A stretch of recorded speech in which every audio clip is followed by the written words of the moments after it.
Welcome. In this video, I'll show you how to fix your controller if it's not working on Steam. Alright, if you find this video helpful, please leave a like and subscribe to the channel for more such tutorials. Now, first up, you need to try, at least if you are currently connecting via Bluetooth, well, at least try to connect it via USB. If you are currently using USB, you can go ahead and try connecting it via Bluetooth. Now, you can go ahead and check if your controller is fully connected by going to your search bar and typing down controller. And then go ahead and find setup USB game controllers. Okay, click on it. And this mini window will pop up.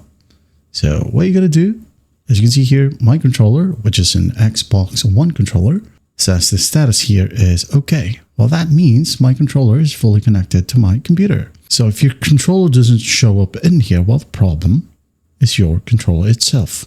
If your controller is here on the list, well, just click on OK. Then go ahead and open up Steam. And then once it's open, just go ahead over to the top left, click on Steam, click on settings, and then go to find controller, like so. And as you can see here, my controller is listed. Okay, so if yours is not, go to scroll down, go ahead over to external gamepad settings, enable PlayStation controller support if yours is a PlayStation.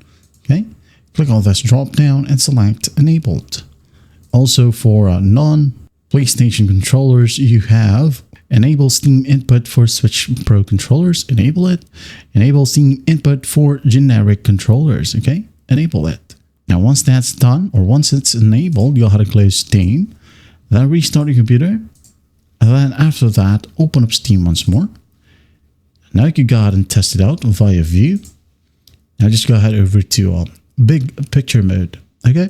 Click on it, and then the big picture mode will open up.